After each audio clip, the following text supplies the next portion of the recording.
Hallo und herzlich willkommen bei DeinAntiHeld.de. Nach dem Interview mit John Müller, dem Künstler von Oink, werde ich heute das zweite Künstlerinterview auf DeinAntiHeld.de vorstellen, und zwar mit dem großartigen Miki Montllo, dem Künstler, der für Warship Jolly Roger verantwortlich ist, das kürzlich bei Splitter erschienen ist. Ein wirklich großartiges Buch und ich bin sehr glücklich, dass er heute hier ist. Hallo Miki. Hallo, wie geht's? Mir geht es gut. Well, you lived in Berlin once, that is correct? Yeah, I lived in Berlin for about a year and a half. Yeah. And actually I came back from there like 4 or 5 months ago now. And I'm living back in Spain near Barcelona. Great thing. So you're from there, you're from Barcelona, or? Actually, a city near Barcelona called Terrassa, which is the home of really good comic artists, by the way. Yeah, I understand. Many artists are Spanish or Mexican, but they all speak Spanish. I love Humberto Ramos. Oh yeah. Romita Jr., Senior as well, but I fell in love with Romita Jr. There's something about the Spanish language and being a good comic artist, I think. Okay, maybe.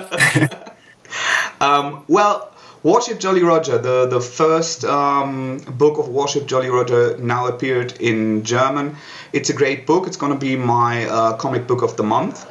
And I love anything about it. But the one big thing I love the most is the very animated look about it. So it doesn't actually look like a comic book, but like it's taken from an animated movie. And I loved especially the adult animated movies from the 80s and the 90s, like Fire and Ice, Heavy Metal, or later Titan AE. Have you been influenced by these movies? Did you love them? Yeah, definitely. It's part of my background, and I think that this particular thing about the style, it was a consequence of a few years working in the animation field. The thing is that when I switched from animation to comic books, it was kind of a difficult step, because for working on the comic book industry, you really need to have a very you really need discipline. You know, it's a very long-term work, and you need to work page by page, and I was not able to do that when I started. So all my knowledge came from animation, so somehow I translated that to the comic books, and I guess that make the difference, which at the end I think it was good for me, because that gave me some kind of very recognizable style, and it that really helps when there's such a lot of very good artists competing there. And yeah, I think I'm 31 now, and when I was a kid, I grew up watching all these movies like these ones you mentioned, and all these fiction from the 80s, these adventure movies. Yeah. Also read a lot of classic science fiction, from Asimov to Philip K. Dick, all these things. And I was really influenced by that. So when I started this project, I had that in mind. I wanted to do something to somehow to gather all these things and transform it in one single thing. And it ended up being Warship Jolly Roger. You totally nailed that one. I have a good friend that doesn't read comic books a lot. So sometimes, very, very rarely, there's something that comes up to his attention, and he's totally into the 80s and science fiction stuff. And I just handed him my book like 1 or 2 days ago, and said, have a look at this, and he was stunned by it, and it is just this association. You said you're coming from animation, and doing my research, I learned that you have been involved into an animated movie called Nocturna. Do you want to tell us something about that one? That was actually the job that really made the difference when I was starting. Like, things here in Spain were not really easy for like a beginner artist, and I was desperate to find a job related to drawing. I wanted to do anything related to drawing, and I had the chance to do a few tests for these people who are called Filmax Animation. They don't exist anymore. And I didn't pass the first test, but for the second one, I remember thinking, okay, this is the one, like, I'm gonna give everything, and I really need this job. And I remember the test was painting a background, and I locked myself in a room for 5 days, only me in Photoshop in that background, and I worked as hard as I could, and they liked it, so I started working there, and it was a great experience. It was not always easy, as it was especially difficult for me to adapt to the standards of quality at the beginning, as the art of the movies is really awesome, and the backgrounds were very complex. But after struggling for the 2 first months, I started to feel more comfortable, and I started learning a lot from the people who were working there, people who were in the animation industry for 10, 15, 20 years. And I worked there for a year and a half. I really learned a lot, especially about painting, as my Photoshop skills when I got that job were not really that good. And when I went out, I had 2 very important things, which was a bit of experience and also good friends there. And also I gained a lot of confidence on myself, because, you know, I had some portfolio to show, and it was not like going somewhere begging for work with nothing to show. It was a very interesting experience, though. It's something that I really I feel really lucky that I had that opportunity, because it really changed my career at that time. I absolutely see that one.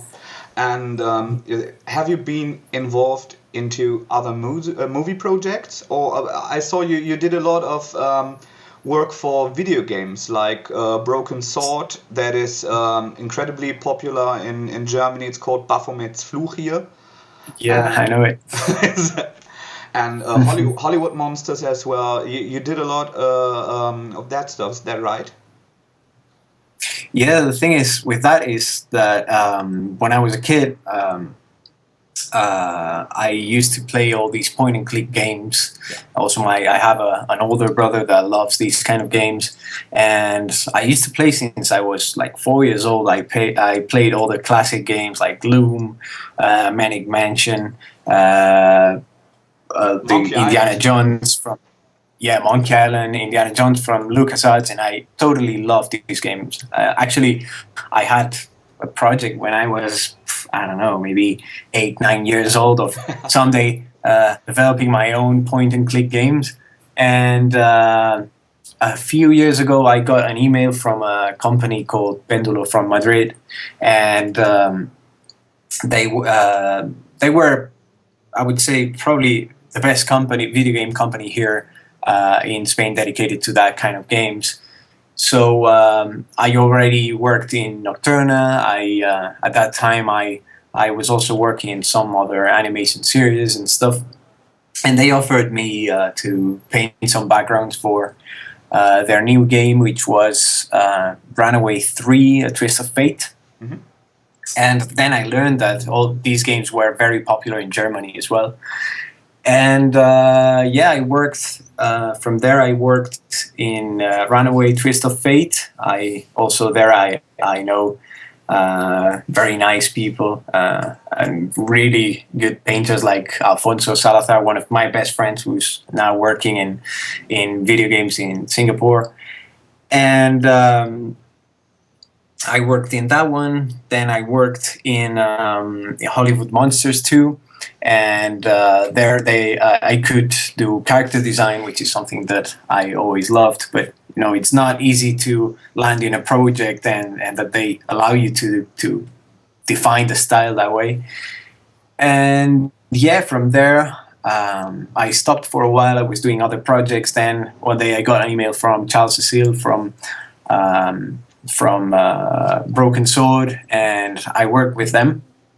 And it was a great experience, I have to say. It's something that I really enjoy. I find it actually, sometimes people get a bit stressed by, these are really big backgrounds with a lot of work, but to me it's kind of relaxing. It's a job that I really like. It takes time, but just listen to some music, paint a bit. It's actually a very nice job.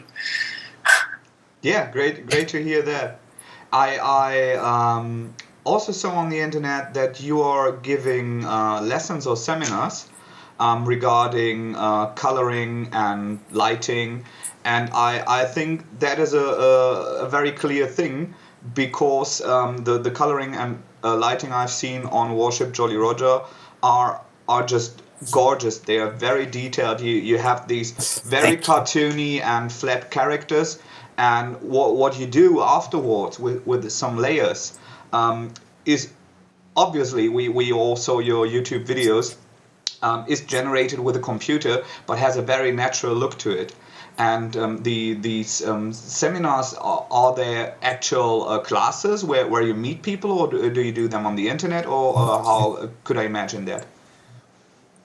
Yeah, it's actually the company for who I work is called CGMA Academy, and it's an online school basically. And since a bit more than a year and a half, I'm doing an online class called The Art of Color and Light, and it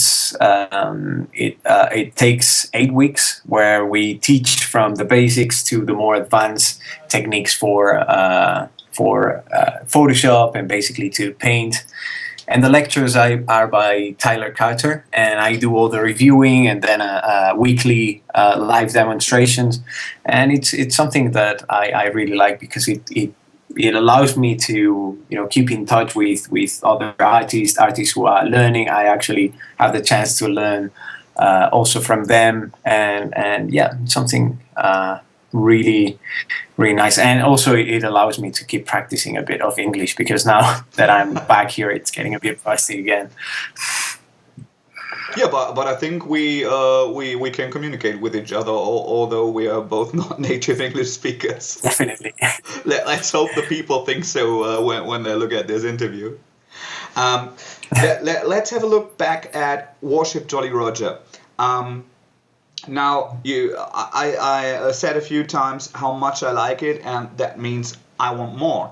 How many books did you and your author Sylvain Runberg plan to do, and when will we see these? We planned to do 4. Mm-hmm. So I'm actually in the middle of the process of finishing the 3rd album. The 2nd album, I have no information about that, but I guess that it's probably coming out also in Germany, I don't know, probably at the end of this year, at the beginning of next one. And I expect to have the 3rd one finished for February next year.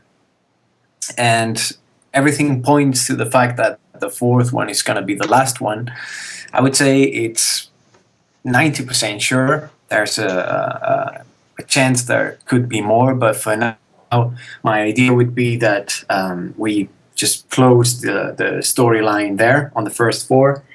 And that doesn't mean that there couldn't be more books related to the Warship Jolly Roger universe. I actually think that the characters could last more.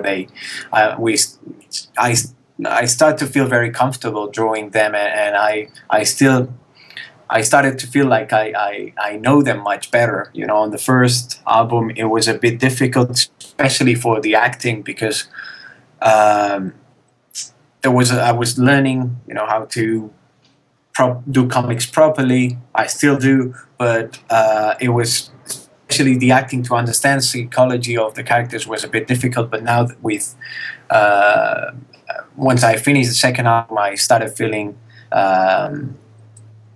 better with it, and I know that what I'm gonna feel when the series ends is that, oh, I could have done these and that, and probably this character would have been great if I could they could have going through these adventures and that.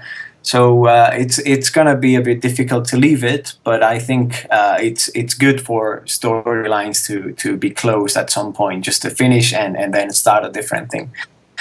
And also, I have a few ideas on my mind for future projects that I would like to develop, and that would take me time. I also want to write. I want to write, which means that I'm gonna have to learn how to write, because there have been a few attempts already, and I could see that it's not an easy thing to do. So, but I'm sure it will happen someday. But and also I would like to explore different genres. Like, I really like science fiction, but I would like to try to do something different. Maybe something related to I don't know. I really like history, for example, or music. Something related to that. And but it could be possible. I have also this idea of doing a spin-off in a different tone, but doing a spin-off with one of the characters from Jolly Roger, that I think it could work. It's a bit too early to speak about that. I already wrote some things that I haven't shown to anybody yet, but I think it could have a future if I find the time to focus a bit and write something that stands for itself. Oh, although you don't want to say it yet, I think I got an idea who your favorite character on Jolly Roger is. And Yeah, I think so. I think everyone knows now. yeah. Yeah. I really like to draw this guy Kowalski, because inside the story he's, like the secondary funny guy, but at the same time he can be evil. So, like, if you see Munro, the main character, he's more like a stereotype of the hero. It's a bit more like Batman. He has a tragic background. He's tormented. He has problems, but he has this sort of noble sense of justice and good and evil, and he wants his revenge. But Kowalski is more like, it's a character that has a lot of possibilities, as he has a way more to say it somehow open-minded sense of what's good and what's wrong. So I think that he could be a very good candidate for a spin-off, and with a different tone, a bit more of humor, a bit more crazy. Like, Warship Jolly Roger is very focused on politics, and it's a thriller almost. And with Kowalski, I'm sure that it would be. I could even do something closer to comedy.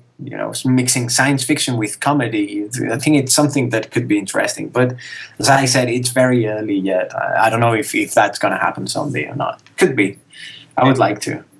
Anyway, if it is more Jolly Roger, if it is a spin-off with another character, and I love Kowalski as well, or if it is more comic books or more projects from you, I'd love to see these, and hope your classes and your work for games also will give you time for this, because I think you're doing great, and I'd love to see more from you. Thank you very much. Miki, I think it's been pretty interesting, and keep up your great work, and perhaps we'll see again here when other books come out. I'd love to talk to you again, and it will be a pleasure. Thank you, Miki. Goodbye. Thank you very much. Cheers.